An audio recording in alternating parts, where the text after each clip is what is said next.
Hi there. Hello, everyone. It's Lisa Starr, the Grow Well educator with We Work Well, and I'm here today with Michael Pugliese from Circadia, the CEO and president and big chief bottle washer and everything as we know him.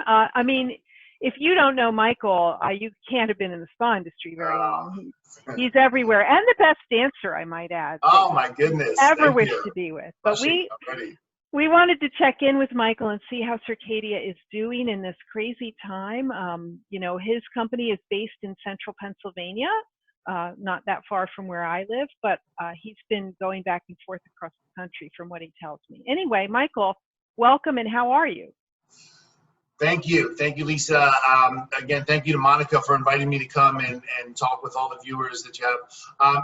We're hanging in there. I mean, just like everybody else, these are unprecedented, difficult times, but we're finding ways to do new things. To stay connected with those that have helped to support our business over the years, both fellow vendors, customers of clients, and just do as much supporting of the industry as we possibly can. We've definitely been busy. This has caused us to sharpen every skill set that we possibly have. Some of the things that we've done, the initiatives that we've had a chance to really highlight are, staying connected to the profession.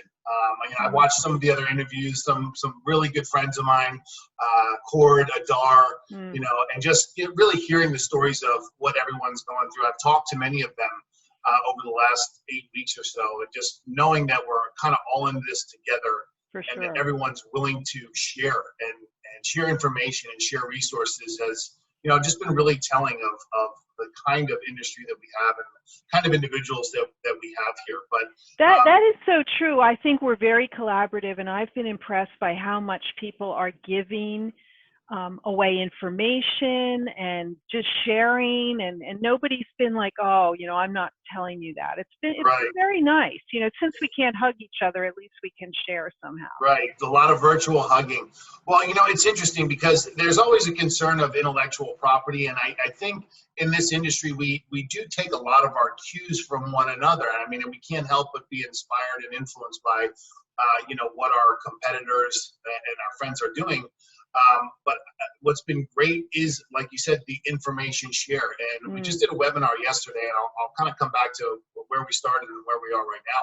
But we did a webinar yesterday that was directed towards the Circadia audience. We have a very broad audience on our social platforms and on our email newsletter.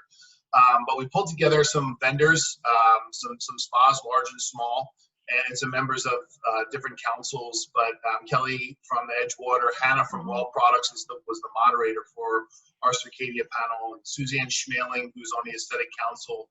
She deals with a lot of the legality of aesthetics from state to state because the rules and regulations are so different, everything from treatment modalities to pHs. But, we pulled resources to provide that information to our estheticians that are out there, from everywhere, from the iSpa Toolkit, from Florida Spa Association, from the newly formed Southeast Spa Association, Green Spa.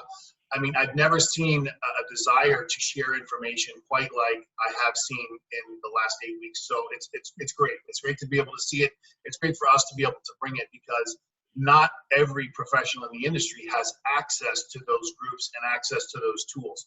So I think it's really brought us all closer together, because what we do is under a massive threat like we've never seen before. And again, talking to some of these other professionals that have been doing this for a long time, they've seen threats, financial threats to this industry, like the recession of 2008 and even things like 9/11, but nothing quite like this that has unified us all together. So it warms my heart to be able to see that, and again, to be able to share and bring everybody together.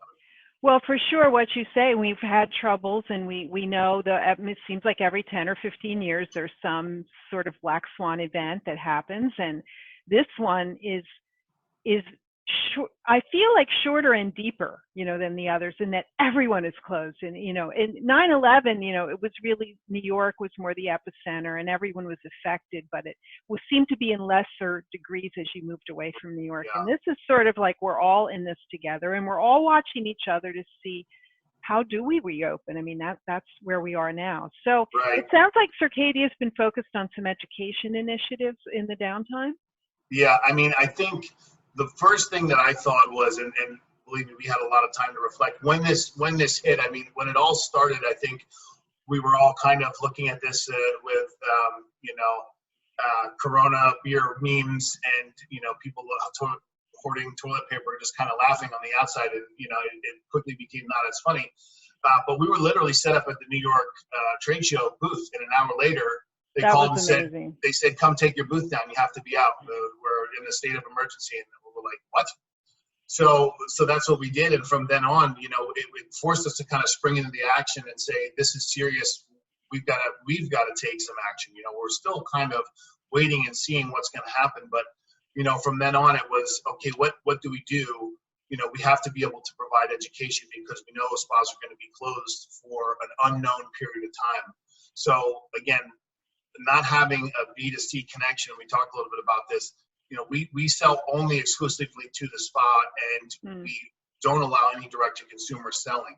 We've built our business on that specifically, and I'm not saying it's right or wrong to do that, but that's something that we have always kind of touted. So not having that to fall back on, it was concerning. So we got in touch with our spa professionals right away and said, we want to direct you towards our education platforms. And it's something that we've always had, but it allowed us to be able to develop it very, very quickly and broaden that scope.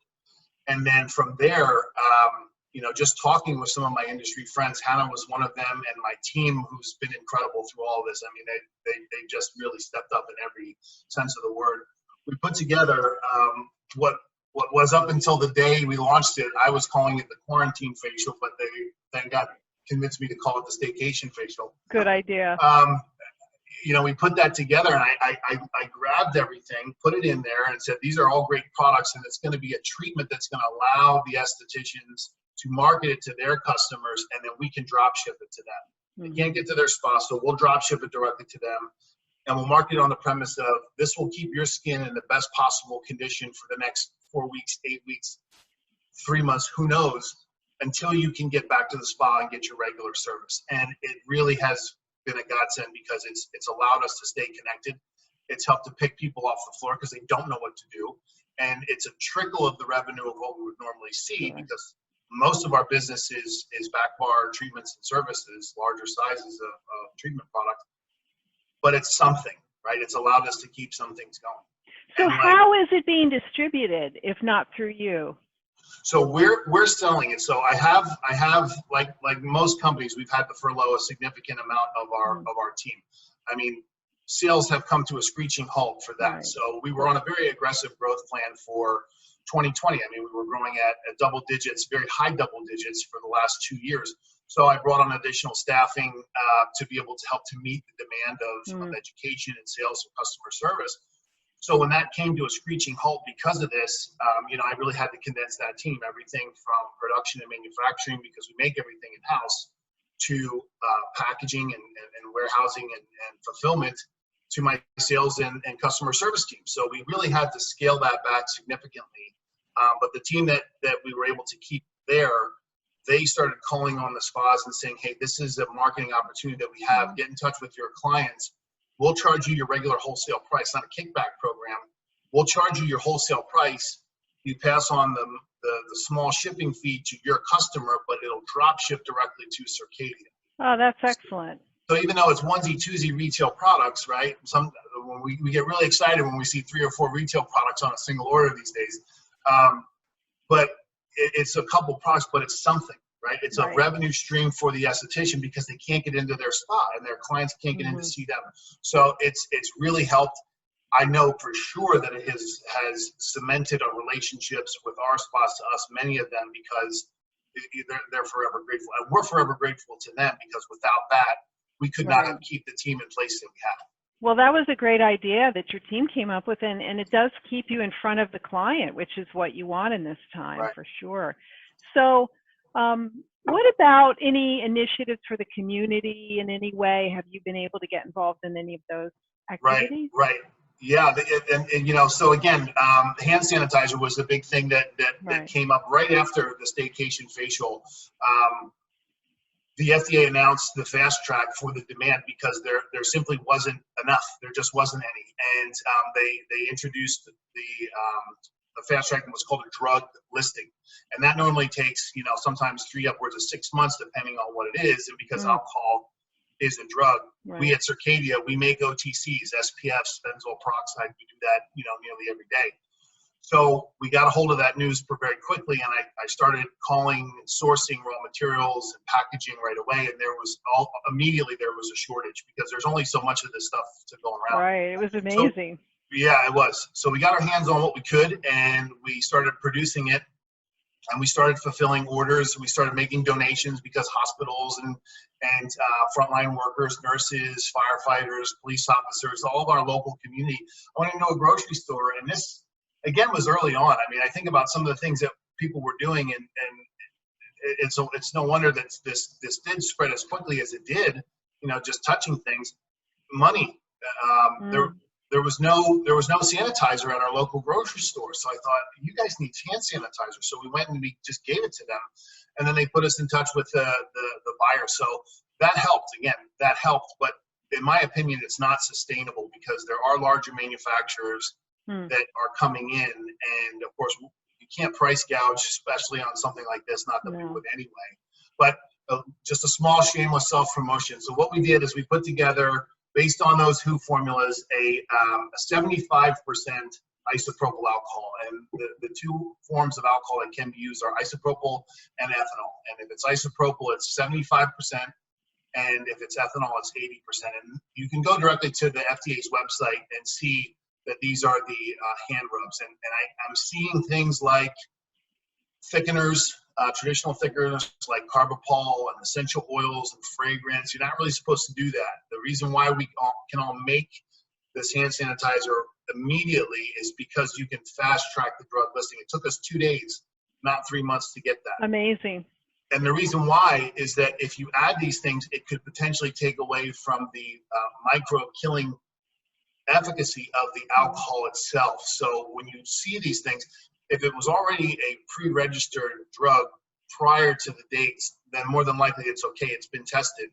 But if it's post-COVID-19, you really need to take a look at that product and make sure that it's following this standards, these WHO World Health Organization standards. And it's only 4 ingredients. It's alcohol, hydrogen peroxide to kill the microbes in the packaging, water, and glycerin for a slight aesthetic feel. But it's very watery consistency. Anybody who's making this knows it. And in my opinion, it's best as a spray because you get a really good coverage, and then you can apply it. Nice. So, and you're not pouring it through your fingers.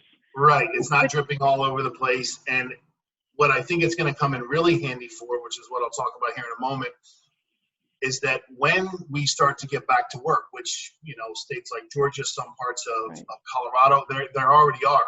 And everyone's ready to get back to work. The question is how, which is what a part of our webinar was yesterday. The question is, how do you get back to work? So things like the toolkit, and ASCP has an incredible checklist that I just saw this morning. So there's a lot of resources out there. So what we did yesterday is start to compile all these resources because it's a lot of information, and we're trying to streamline it as much as we possibly can.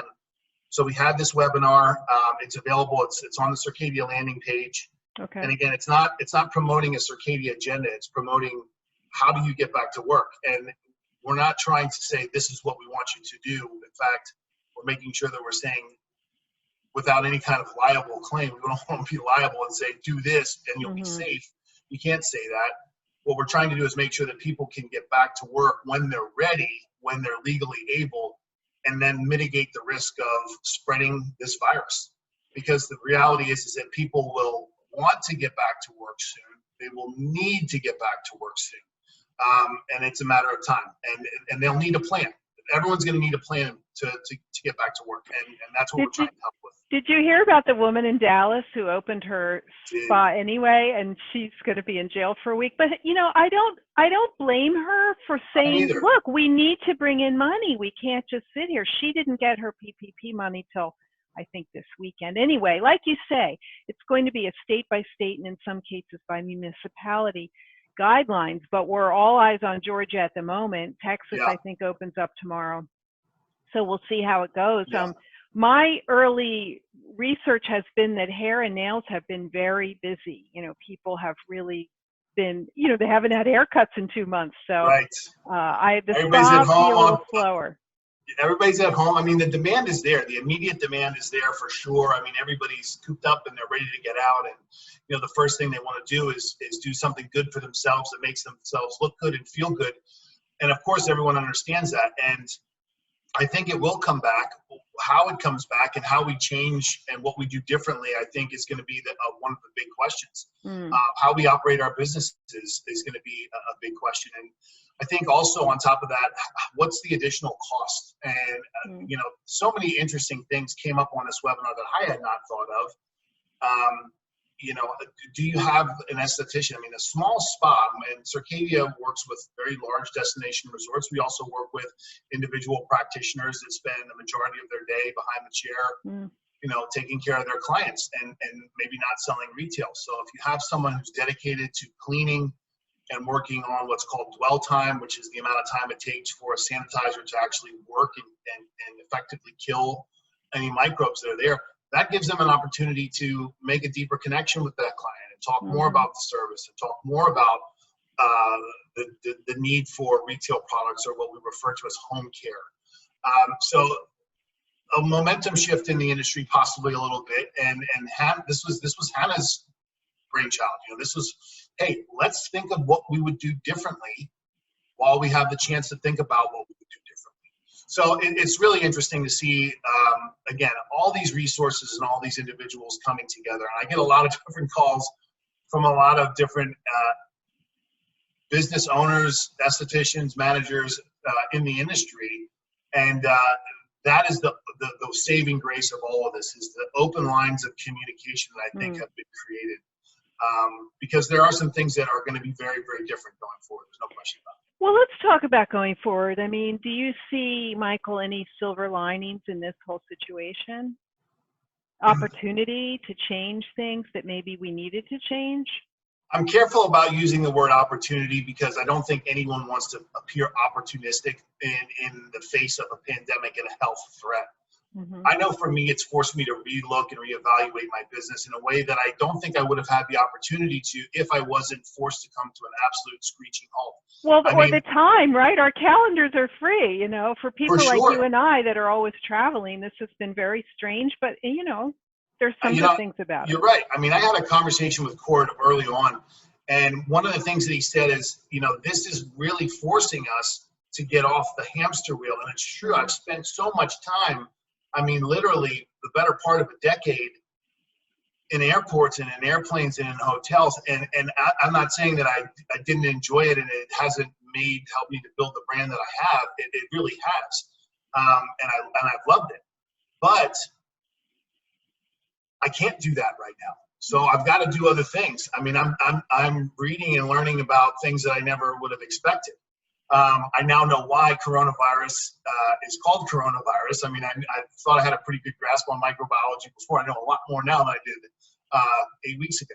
So, I mean, there are some silver linings to all of this, but I mean, I'm very cautious about the word opportunity. But for sure, there is some good to be had, if nothing else, than personal growth and evaluation of how we look at each other, our own businesses, and how we manage our day-to-day. Do you have any sense of when you'll be able to bring back some of your team? You're in central Pennsylvania. I expect restrictions will be lifted sooner than where I live. You know, I'd love to bring everybody back tomorrow. And, you know, I think what we need is some traction because, of course, you know, we see that some of the studies and the reports that everyone wants to get back, right? Everyone wants to get their hair cut, get their nails done, get a massage, and get a facial. That's great, but we also have to face the fact that, you know, we have some really, really tough numbers to look at as far as the economy goes. And unemployment rates are through the roof. So disposable income is something that we really have to take a look at. And we're also heading into a season where historically it's slow. I mean, summertime is relatively slow. Now, A lot of times that means that people are on vacation, they're out of town. That might not happen. So are people going to be seeking a Right. local experience? Are they going to be visiting their local spa? Are the destination spas going to be relying and looking at more visits from their local population? We're really going to have to take a look at that. But I think all business owners are going to look at this and say, we want to bring as many people back as we can, as quickly as we can, but there has to be a business to come back to. And when I furloughed all the employees that I had to, it's the hardest thing to have to do. Believe me when I tell you that when you're growing at the rate in a healthy economy that we were, to have to tell your employees that I've got to lay you off, it's the hardest thing I've ever had to do. So I want to bring them back as quickly as possible, but there has to be a business to come back to. And the question is, how sustainable are things going to be over the next 6 months? I think having, as you mentioned, I have traveled. I've been on a plane in the last 2 months, and it's nerve-wracking. It's scary. There's people out there that are, you know, I call them the invincibles, and it's a term that my cousin used. He's a physician in the University of Pennsylvania, and he actually runs the COVID unit. You have people that are going to go around and they don't care. They just don't care. But just being out in the public, it's a scary thing, and I think it's going to do something to the mental psyche of some of the public. But not everyone will be affected to that level, and I think we'll see different levels of demand from the consumers and different levels of concern from professionals. Some of the professionals are going to be okay using a mask and a face shield to get back to work. Others are going to want to make sure that they've got HEPA filters, that they've got UV light sanitation, that all surfaces are sanitized multiple times throughout the day. I think it really is going to come down to what's right for those individual businesses. But as much information as can be provided from credible sources that we can all have exposure to, I think we're the better. Truly, not to sound corny, but the knowledge here is the power. That's right. And I think you're right. There are going to be different levels of response based on not just the legal, but the human response. Some people, I'm one that I'm ready to go to the airport. I'm fine. But I'm going to wear a mask and gloves and be safe, but you know, I'm not going to stay in my house for the rest of the year. But there are people that are more timid or have immunocompromised situations, and they have to come out when they feel ready, you know, and we already had a staffing issue, so it's going to be interesting to see how this shakes out. On the other hand, we're not going to have the utilization rates we did. We won't have the volume of business, so perhaps it'll match up. We'll have enough employees to take care of the guests that we have. I was on a tourism webinar last week where they were saying that the first places to come back will be driving, you know, places you can drive to. And as you mentioned, destination or resort spas probably catering to locals as opposed to people flying in. But there are plenty of people that do have money and are ready to come back and be with us. And we are certainly ready to receive them as we are able legally. Well, thank you again, Michael, for joining us today and for all the things you do at Circadia for the industry all year round, all the time. We much appreciate it. And I look forward to seeing you again in person for some dancing sometime soon. Yes, thank you so much, Lisa. I truly appreciate it. I look forward to sharing the dance floor with you. Thank you so much for having me. And thank you to Monica and Lucy for the invitation. I look forward to seeing you both as well. Okay, our pleasure. Thanks. Be safe. Okay, bye-bye now. Bye.